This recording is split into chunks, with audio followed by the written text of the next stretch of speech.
नमस्कार, आदाब, सत श्री अकाल मेरे प्यारे प्यारे अच्छे अच्छे बच्चों। आप लोगों से जो प्यार मिल रहा है मैं उसका बहुत ही शुक्रगुजार हूँ।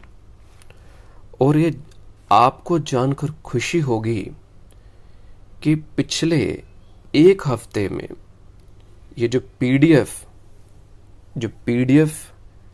हमने निकाली थी एमसीक्यूज की, विद इन 1 वीक, एक हफ्ते में मोर देन 20,000 स्टूडेंट्स के द्वारा इसे डाउनलोड किया गया है।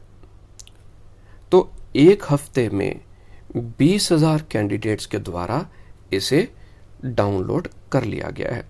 और ये एक बड़ी ही, जैसे हम कहेंगे, खुशी की बात है कि बच्चों को हमारा काम, स्टूडेंट्स को हमारा काम अच्छा लग रहा है।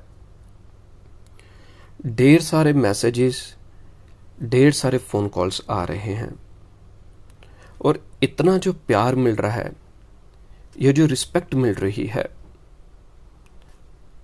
तो मैं ये कह सकता हूँ कि respect which I am getting from all of you means now there is bigger responsibility on my shoulders. अब मेरे कंधों पर, मेरे शोल्डर्स पर और बड़ी रिस्पॉन्सिबिलिटी आ गई है। वर्कलोड बहुत ज़्यादा है। आप लोगों को बेहतर पढ़ाने के लिए मुझे खुद भी काफ़ी मेहनत करनी पड़ रही है। और अभी तक जितने वर्षों का मेरा एक्सपीरियंस है, उन सब को इकट्ठा कर कर आप लोगों को कोशिश कर रहा हूं पढ़ाने की, क्योंकि ये 1 वे कम्युनिकेशन है। और इस वे से कोशिश कर रहा हूं पढ़ाने की कि जो नॉन मेडिकल, सबसे बड़ी प्रॉब्लम क्या है कि नॉन मेडिकल बैकग्राउंड है और आपके पास समय कम है, और इतने कम समय में आप लोगों को अच्छे ढंग से कंसेप्ट समझाना, उसके लिए मेहनत करनी पड़ रही है।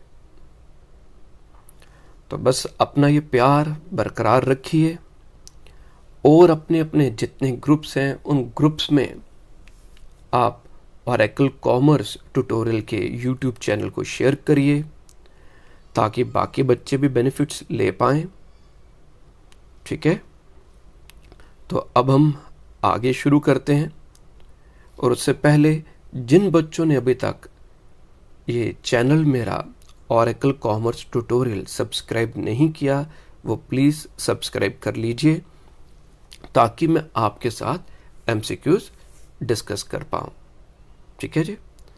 तो question number 119, the concept of conservatism will have the effect of, इसका क्या इफेक्ट होगा? तो कंजर्वेटिज्म क्या कहता है कि हमें एसेट को कॉस्ट प्राइस, स्टॉक को कॉस्ट प्राइस और fair market value which ever is less, stock asset है तो हमें अपने एसेट को कम रेट पर या कॉस्ट या फेयर मार्केट वैल्यू, उस पर वैल्यू करना होगा। तो इसका मतलब क्या गया कि इसका इफेक्ट किस पर होगा? Under statement of assets. तो हमें अपने एसेट्स को अंडर स्टेट करने होंगे, कम पर शो करना जो पड़ेगा, अंडर स्टेट करना पड़ेगा। तो option is B, understatement of assets. Next is 120th, according to going concern a business is assumed as having indefinite life. So B is the answer.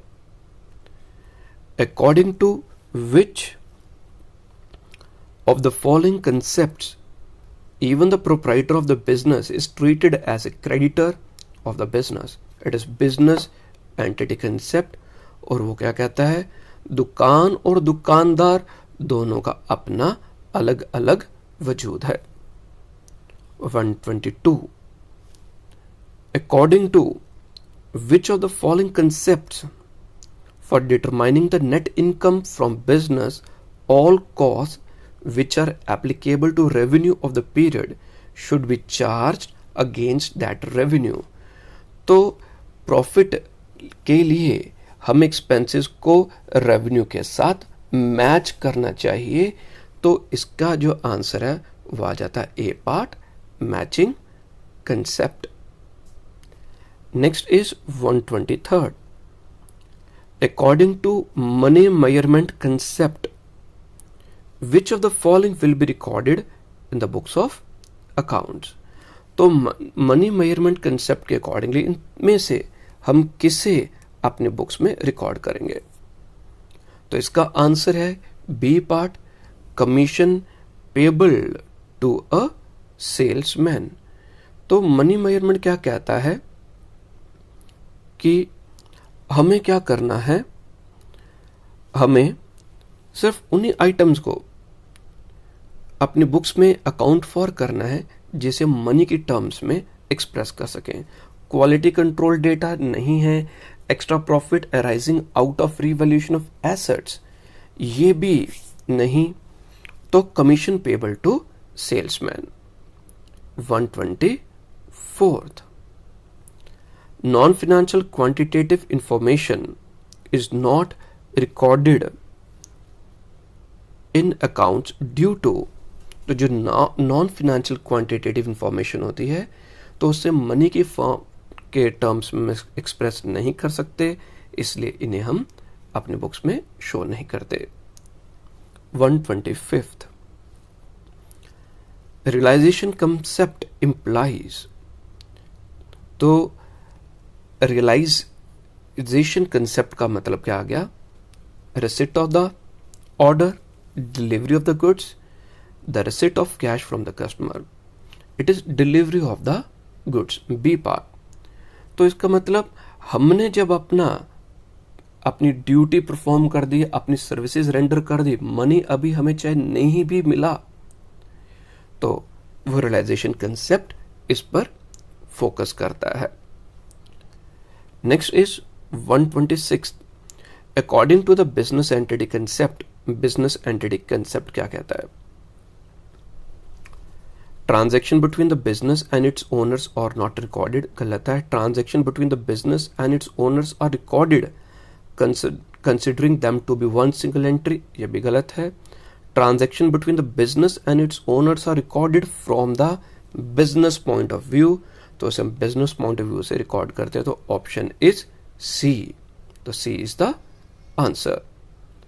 C is the answer. Next one is 128th. तो 128th में आ गया according to the cost concept. तो cost concept क्या कहता है? Assets are recorded at the value paid for acquiring them. तो assets को हम किस अमाउंट पर अपनी बुक्स में रिकॉर्ड करते हैं, जिसके लिए जितना हमने पैसा पे किया होता है. तो ए पार्ट आ गया. बाकी के पार्ट भी हम डिस्कस करते हैं कि assets are recorded by estimating the market value. तो मार्केट वैल्यू पर नहीं हम उसको लिखते, शो करते, क्योंकि ये एक लिमिटेशन है अकाउंटिंग की कि वो प्राइस लेवल चेंजेस को इग्नोर करते हैं. तो गोइंग कंसर्न कंसेप्ट क्या कहता है? Asset should be valued at cost price less depreciation. So answer is A part. Next is 129.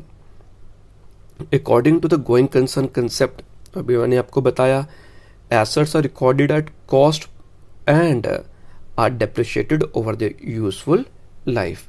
तो इसका जो आंसर होना चाहिए वो ए इसका आंसर आ जाएगा. बाकी की भी ऑप्शंस हम पढ़ लेते हैं, इसमें क्या क्या दी गई हैं. Assets are valued at the market value. गलत है. Assets are valued at the market value recorded in the books and depreciation. तो मार्केट वैल्यू पर लेना ही नहीं है, तो डेप्रिसिएशन का आगे मसला ही नहीं है. और लास्ट वाला नन ऑफ द अबव भी नहीं आएगा. 130th. Transaction and events, sorry question में क्या था? According to the accrual concept, transaction and events are recorded in the books at the time of the settlement in cash. नहीं, तब नहीं आता, तो गलत है ये option. Transactions and events are recorded in the books at the time when they are entered into. तो B is the answer. बाकी भी पढ़ लेते हैं आगे. Transaction and events may be recorded either at the time of the settlement or when they are entered into. तो accrual concept क्या कहता है कि हम बुक्स में कब इसकी एंट्री करते हैं, हम कब ट्रांजेक्शन्स नोट करते हैं. तो at the time when they are entered into, तो जब वो एंटर होता है, जब हम अपनी सर्विसेज रेंडर करते हैं या फिर हम गुड्स को डिलीवर करते हैं, सेल करते हैं. 131 according to the convention of consistency. तो कंसिस्टेंसी क्या कहता है? Accounting policies and practices once adopted should be consistently followed.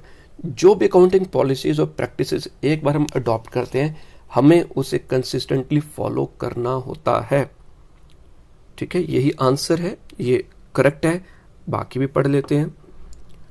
Accounting policy and practice adopted may be change as per the management decision. Change कर सकते हैं, but when it is as per the need of the accounting standards, not as per the choice or whims of the management decision. तो इसमें management decision का कोई नहीं है, जब वो जरूरी होता है ताकि हम बेहतर ढंग से अपनी अकाउंट्स को प्रेजेंट कर सकें. जब हमें जरूरत पड़ती है एज पर अकाउंटिंग स्टैंडर्ड्स, तब हम अकाउंटिंग पॉलिसीज को चेंज कर सकते हैं. Not as per the management decision, not as per the any prevailing circumstances. So here answer is A part. So A is the answer. 132 according to going concern concept, a business is viewed as having. तो क्या इसका answer होना चाहिए? मैंने पहले भी बताया, indefinite life. indefinite life. 133 according to which of the following accounting concept even the proprietor of a business is treated as a creditor to the extent of his capital. तो डी पार्ट है, पहले भी discuss किया हुआ इसको हमने, तो D part इसका आंसर आ जाएगा. Next is 134 according to which of the following concepts in determining the net income from business all cost which are applicable to the revenue of the period should be charged against that revenue. तो हमें revenue को cost expenses के साथ match करना होता है. तो matching concept ही हमें ये कहता है कि अगर हमने एक्चुअल प्रॉफिट, एक्चुअल रेवेन्यू जो करना होगा, फाइंड आउट करना होगा, तो हमें रेवेन्यू को एक्सपेंसेस के साथ मैच करना होगा. 135 ऑलरेडी ये पढ़ा हुआ है हमने. Valuation of stock at lower of cost or net realisable value is an example of कौन से कंसेप्ट का? पहले हमने कंजर्वेटिज्म पढ़कर नीचे आंसर जो क्वेश्चन था वही आंसर होता था, अब इसमें इसको उल्टा करके लिख दिया. तो कंजर्वेटिज्म कंसेप्ट हमें ये कहता है कि हमें स्टॉक को कॉस्ट और market value which ever is less. तो किसी भी वे से आपको क्वेश्चन पूछा जा सकता है. 136 during the life time of an entity accounting produces financial statements. ये स्टेटमेंट्स है, कुछ एरर है इसमें, लिखने में गलती होगी. तो financial statements in accordance with which of the following accounting concept. तो life time of an entity, जो भी बिजनेस की लाइफ टाइम जो इनडेफिनिट है, तो हमें ये देखना होता है कि हर एक उसको हमने छोटे छोटे हिस्सों में बांट लिया होता है. आंसर इसका अकाउंटिंग पीरियड कंसेप्ट है. अकाउंटिंग पीरियड कंसेप्ट क्या कहता है कि जो बिजनेस की जो लाइफ है वो इनडेफिनिट है. गोइंग कंसर्न ने ये बताया था. अब हम ये देखने कि हमारा बिजनेस प्रॉफिटेबल है, प्रॉफिट हम कमा भी रहे हैं, नहीं कमा रहे, इसलिए हम जो लाइफ है बिजनेस की विच इज इनडेफिनिट, उसको हम छोटे छोटे हिस्सों में बांट लेते हैं. जैसे आप देखें, आपकी जो एजुकेशन लाइफ है, आपने पूरे अभी तक पढ़ रहे हैं, तो इसको छोटे छोटे हिस्सों में बांट लिया. First, second, third, fourth, fifth, 6, 7. तो हर साल एग्जाम होते हैं, आप पढ़ते हो, फिर आपके एग्जाम्स होते हैं टू असेस योर परफॉर्मेंस. अगर कुछ कमी है तो उसे इम्प्रूव किया करने की कोशिश की जाती है नेक्स्ट क्लास में। टीचर कहता है कोई बात नहीं, आपके 5th में कम नंबर है, कोई बात नहीं, 6th में हम कोशिश करेंगे, बेहतर करेंगे। तो वैसे बिजनेस की जो लाइफ है वो इनडेफिनिट है। हम ये चाहते हैं देखना कि बिजनेस कितना प्रॉफिट है, उसकी एक्चुअल पोजीशन क्या है। अगर फर्स्ट ईयर में या जो भी फर्स्ट पीरियड में बिजनेस को लॉस हुआ तो बिजनेसमैन कोशिश करेगा कि नेक्स्ट पीरियड में प्रॉफिट हो। तो इसका जो आंसर आ जाएगा अकाउंटिंग पीरियड, हम बिजनेस को छोटे छोटे हिस्सों में बांट लेते हैं जिसे हम अकाउंटिंग ईयर कहते हैं। यूजुअली वो 1 ईयर के लिए होता है और उस पीरियड में बिजनेस की फाइनेंशियल पोजीशन को हम फाइंड आउट करते हैं, कैलकुलेट करते हैं उनका प्रॉफिट और loss. 137 X Limited follows the return on value method of depreciating machinery year after year।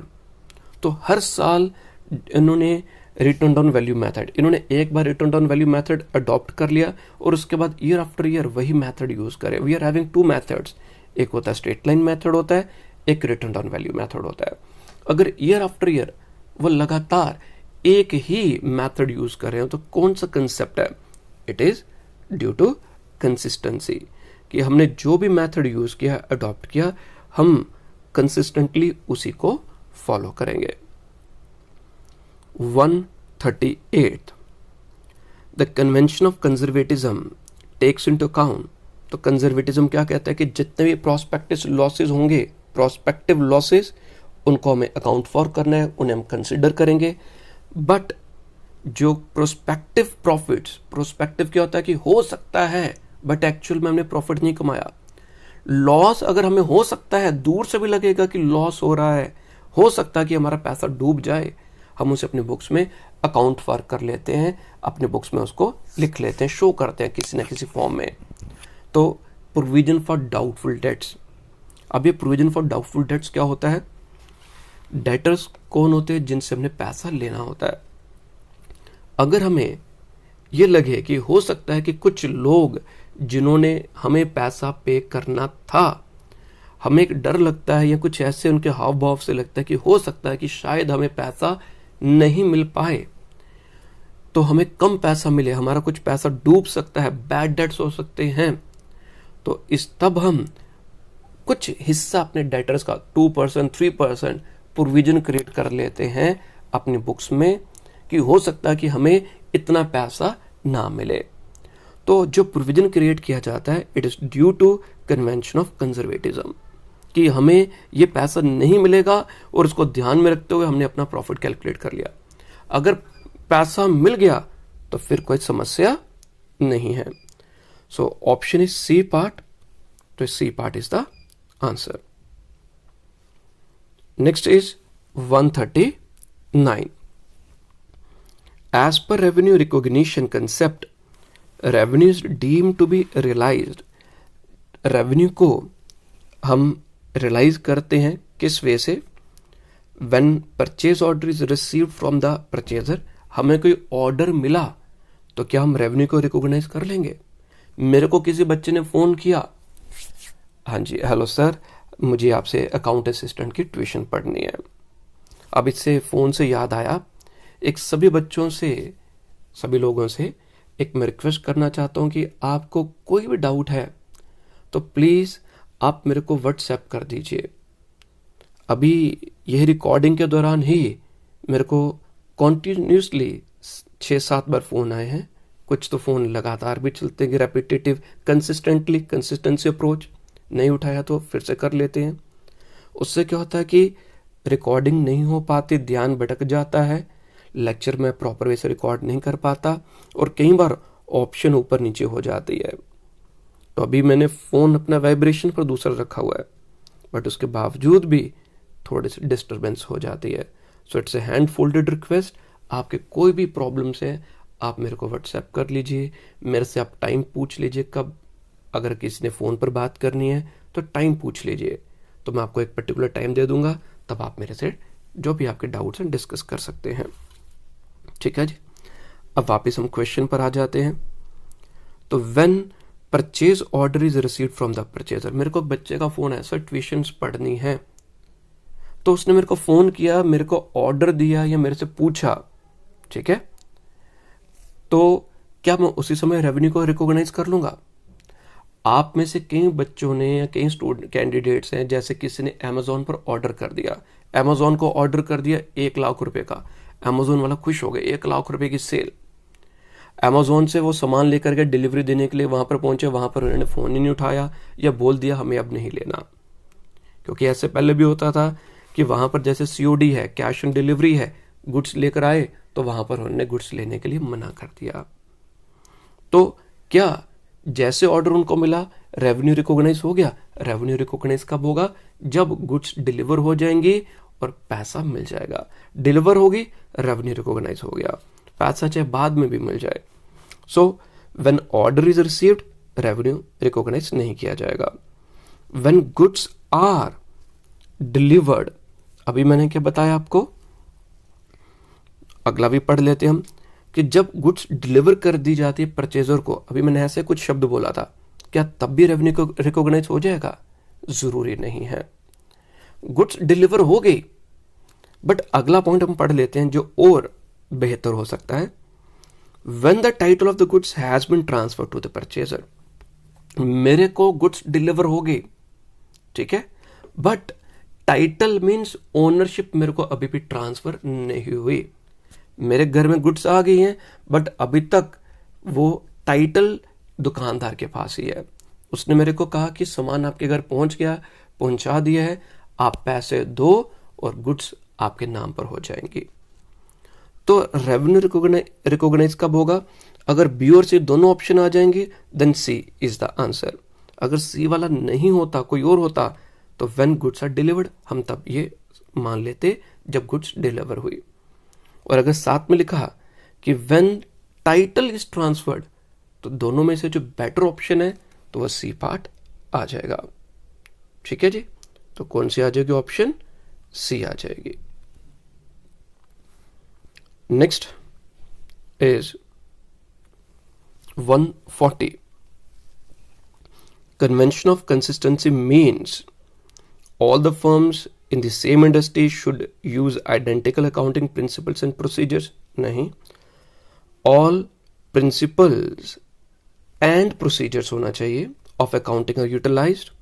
नहीं, accounting principles and method should remain consistent from one year to another. So answer is C part. तो जो भी accounting principles policies हमने use की, एक बार adopt की, उसे हम कॉन्टिन्यूसली उसी को यूज करेंगे। 145 convention of conservatism takes into account all future losses and not profits, so C is the answer. 142 according to convention of conservatism, closing stock is valued at cost or fair market value or realizable value, whichever is less. So C is the answer. According to the convention of conservatism, 143. तो convention of conservatism क्या कहता है? Provision is made for bad and doubtful debts. अभी ऊपर के lecture में किसी point में मैंने आपको समझाया था कि bad and doubtful debts हम क्रिएट करते हैं, प्रोविजन करते हैं, किस वजह से? कन्वेंशन ऑफ कंजर्वेटिज्म की वजह से। डेप्रिसिएशन तो हमने चार्ज करनी है, तो ये कोई कंजर्वेटिव, हमारे पास कोई एसेट है उसकी वैल्यू कम होगी, वो तो ऑब्वियसली कम होगी। तो ऐसा इसमें नहीं है कि भाई कंजर्वेटिज्म में कि भी ये हमें लॉस हो सकता है या नहीं हो सकता। कंजर्वेटिज्म में क्या होता है कि हमें अगर लगता है कि लॉस हो जाएगा तो हम उसे बुक्स में लिखेंगे, लगता है हो जाएगा, बट डेप्रिसिएशन तो होगी ही होगी, उसमें लगने की बात ही नहीं है। सो डेप्रिसिएशन मीन्स एसेट की कीमत में कटौती होनी ही होनी है, तो this is not the answer. Recording is made of outstanding expenses, तो ये भी कंजर्वेटिज्म के अंडर नहीं है, so answer is A part. 144, तो 144 क्या कहता है जी? According to which concept even the proprietor of the business is treated as a creditor of the business, C part a business entity concept. 145 due to which concept qualitative transactions are not recorded in the books. हम books में सिर्फ quantitative transaction या aspect को ही record करते हैं, जो qualitative होता है जैसे क्वालिटी ऑफ लेबर हम उसे अपनी बुक्स में रिकॉर्ड नहीं करते. तो किस वजह से होता है? Money measurement concept. B is the answer. Then is 146. Accrual concept is based on. तो जब मैंने एक्रूअल कंसेप्ट बताया था और इसके साथ मैंने मैचिंग कंसेप्ट भी बताया था, तो वहां पर आप इसको डिटेल में समझिए. तो accrual concept is based on matching concept. Important MCQ है ये वाला. 147. According to which concept the same accounting methods should be used each year? It is consistency. D part. Due to which of the following contingent liabilities are shown in the balance sheet? तो किस वजह से हम contingent liability को balance sheet में show करते हैं? तो सबसे पहले क्या आ जाएगा? कॉन्टिजेंट लायबिलिटी क्या होती है? मैंने पहले भी आपसे डिस्कस किया कॉन्टिजेंट लायबिलिटी का, विच मे अकर और विच मे नॉट अकर. तो वो कुछ अनफोर्सीन फ्यूचर इवेंट्स पर निर्भर करता है, and those events can turn up in our favour and it can go against us. तो किस वजह से होता है? It is due to convention of full disclosure. तो फुल डिस्क्लोजर कन्वेंशन क्या कहते हैं? कि जो भी इंफॉर्मेशन मटेरियल है उसे हमें डिस्क्लोज करना होगा. तो कंसिस्टेंसी तो नहीं है, बाकी ऑप्शंस भी देख लेते हैं. मटेरियलिटी भी नहीं है और गोइंग कंसर्न कंसेप्ट भी नहीं है. नेक्स्ट इज हमारे पास 149. तो 149 में क्या जाता है हमारे पास? Meaning of accounting principle is. तो अकाउंटिंग प्रिंसिपल क्या कहता है, क्या उसका मीनिंग है? Rules which are adopted in the accounting in recording the accounting transactions. तो अकाउंटिंग प्रिंसिपल्स क्या हैं? जो रूल्स हैं जो अडॉप्ट किए जाते हैं हमारी अकाउंटिंग ट्रांजैक्शंस को रिकॉर्ड करने के लिए. आंसर इज ए. बाकी देख लेते हैं कि रूल्स जो प्रॉफिट एंड लॉस को प्रिपेयर करने के लिए नहीं, रूल्स जिसे अडॉप्ट किया जाता है बैलेंस शीट के लिए या डायरेक्ट रिपोर्ट के लिए नहीं. सो आंसर इज ए पार्ट. तो जो हम रूल्स अडॉप्ट करते हैं रिकॉर्डिंग द बिजनेस ट्रांजैक्शंस. 150. तो 150 को ध्यान से देखेंगे आप. इसमें क्या दिया गया है? Different names of accounting principles are. Accounting principles को हम कंसेप्ट्स भी कहते हैं, कन्वेंशंस भी है, अजम्पशंस भी है. तो it is all of the above. D. According to business entity concept 151, business is not treated as a separate unit from its owner. गलत है. Business is treated as a separate unit from its owner. तो business entity क्या concept क्या कहता है? कि दुकान और दुकानदार, बिजनेस और businessman both are separate entities. So answer is B part. B ही है ना? हाँ, टिक किया था. 152. In accordance with going concern concept, a business is considered as having an indefinite life होना चाहिए. It is C part. C is the answer. Next one is according to money measurement concept, the transactions which cannot be made in terms of money are to be recorded. गलत है. Only those transactions which can be made in terms of money are to be recorded. B part is answer. तो बाकियों में कुछ नहीं है, आप देख लेंगे, पढ़ लेंगे, उसमें नहीं है कुछ भी. So B is the answer. 154. From the point of view of income tax accounting year is, accounting period में हम एक एक साल के लिए अपने अकाउंट्स बनाते हैं. तो जो 1 ईयर के लिए हम अपने अकाउंट्स बनाते हैं उसे हम अकाउंटिंग ईयर कहते हैं. तो एक होता है कैलेंडर ईयर जो जनवरी से स्टार्ट होता है और 31 दिसंबर को क्लोज होता है. और अकाउंटिंग ईयर जो होगा वो 1 अप्रैल से स्टार्ट होता है और नेक्स्ट 31 मार्च को क्लोज होता है। ठीक है, तो कई जो बिजनेसमैन है वो अपनी बुक्स मेंटेन करते हैं अपने रिकॉर्ड के लिए 1 जनवरी से 31 दिसंबर। But for income tax purposes, income tax वाले कहते हैं कि श्रीमान जी आप अपनी बुक्स जिस मर्जी ईयर के लिए बनाओ, दशहरे से बनाओ, दिवाली से बनाओ, 1 साल के लिए, जैसे मर्जी। बट आपने जब हमें इनकम टैक्स के पॉइंट ऑफ व्यू से बुक्स अपना रिकॉर्ड हमें प्रेजेंट करना होगा, it should be from 1 April to 31 March. तो वो बिजनेसमैन कोई पागल बेवकूफ़ी होगा जो पहले 1 जनवरी से 31 दिसंबर बनाएगा अपने लिए और इनकम टैक्स पर्पजेस के लिए फिर से अगेन बुक्स या अपना रिकॉर्ड को चेंज करेगा सो दैट इनकम टैक्स के रूल्स को फॉलो कर सके। So it is 1 April to 31 March. C part is the answer. 155 according to revenue realisation principle, the basis may be used to determine the time and period of revenue realization। तो कौन कौन से basis हैं किसके लिए? Revenue realisation के लिए। हम सेल बेसिस पर भी रेवेन्यू को रियलाइज कर सकते हैं, कैश बेसिस पर भी है, प्रोडक्शन बेसिस पर भी है। So here all of the above जो आ जाएगा वो हमारी ऑप्शन आ जाएगी, ऑल ऑफ द अबव।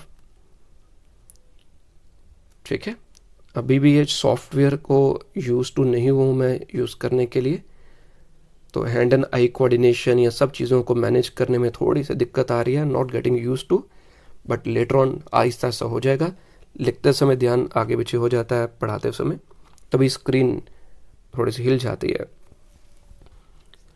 तो 156 जो हमारे पास आ गया, according to full disclosure principle. Full disclosure principle क्या कहता है? All accounts should be maintain honestly, all important information should be included in accounts. तो फुल डिस्क्लोजर क्या कहता है कि वो सब इंपॉर्टेंट इंफॉर्मेशन जो जरूरी है तो उन्हें अपनी बुक्स में हमें इंक्लूड करना है, शो करना है। All accounts should be prepared immediately, नहीं, they should be prepared carefully, नहीं, तो आंसर इज बी पार्ट। तो B is the answer. 157 according to dual aspect concept. Dual aspect concept क्या कहता है? There are 3 aspects in each transaction, there is 1 aspect in each transaction, there are 2 aspects. तो for every transaction there are 2 aspects. तो 2 aspects होते हैं, तो dual aspect जो होता है डबल एंट्री सिस्टम के अकॉर्डिंगली आ गया। तो हर एक ट्रांजैक्शन के 2 एस्पेक्ट्स होते हैं, तो सी इज द आंसर। मैंने ड्यूल एस्पेक्ट कंसेप्ट भी डिटेल में समझाया था आप लोगों को। 158 according to verifiable objective evidence concept. जो वेरीफाइबल ऑब्जेक्टिव एविडेंस कंसेप्ट क्या कहता है? There should be proper vouchers for the checking of every transaction. Yes, evidence object क्या होता है? Verifiable objective evidence. कि आप जैसे दुकानदार के, आप में से कोई प्राइवेट जॉब करता है, ठीक है, आपको सेठ जी ने, आपको जो आपका ओनर है, जो मैनेजर, उसने कहा कि जाइए सामान लेकर आइए और बिल लेकर आइएगा। तो आपने कोई सामान खरीदा, आपने पेट्रोल डलवाया या कोई भी चीज़ तो परचेज की, आप उसके साथ बिल लेकर जाएंगे और वो बिल एविडेंस है कि भाई मैंने जो चीज़ खरीदी है उसका ये रेट है, ये इतने का मैंने कोई गुड्स को खरीदा है, तो ये बिल है। तो आप उनको बिल दिखा देंगे। बिजनेस में वाउचर अभी आ गया जैसे, तो वाउचर या बिल जो होगा ये क्या आ जाएगा? वेरीफाई कर सकते हैं हम उसको, किसी भी ट्रांजैक्शन को, कि सही है या गलत है। So they should be proper vouchers for the checking of every transaction. हर एक ट्रांजैक्शन के लिए प्रॉपर वाउचर्स होने चाहिए। बी पार्ट में आ गया proper vouchers only for the cash transactions, नहीं। सी में proper vouchers of every good transaction, और डी में there is no need of vouchers for checking the transactions. तो इसका जो आंसर है वो ए होना चाहिए। A is the answer. 159 according to historical cost principle. तो हिस्टोरिकल कॉस्ट प्रिंसिपल क्या कहता है? गोइंग कंसर्न के अकॉर्डिंगली आ गया कि एसेट्स, जो C part is answer, assets are shown after deducting the depreciation from the purchase price. जो कॉस्ट प्राइस होगा उसमें से हम डेप्रिसिएशन माइनस कर कर बुक्स में शो करेंगे। So C is the answer. Next क्या आ जाएगा? 160th, according to convention of conservatism principle, the clothing stock is valued at cost price or market price, whichever is less. So D should be the answer. तो D हमारा answer होना चाहिए। ठीक है, अब आज के लिए हम इतना ही करते हैं। तो मेरे को कई स्टूडेंट्स के मैसेजेस, फोन या कुछ ऐसे उन्होंने वीडियोस पर भी किए थे कि सर कितने एमसीक्यूज होंगे, कितने हमें करने हैं। मैंने उनको कहा था, या कईयों ने पूछा कि ये जो आपने अभी 226 या जितने भी हैं आपने जो भेजे हैं, क्या ये सफिशिएंट है, इतने ही करने हैं?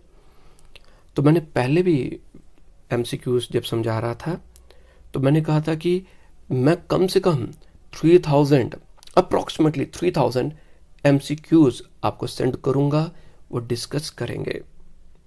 और एक कुछ स्टूडेंट्स ने कहा कि सर ये बहुत ज़्यादा है एमसीक्यूज, कहीं बहुत ज़्यादा तो नहीं?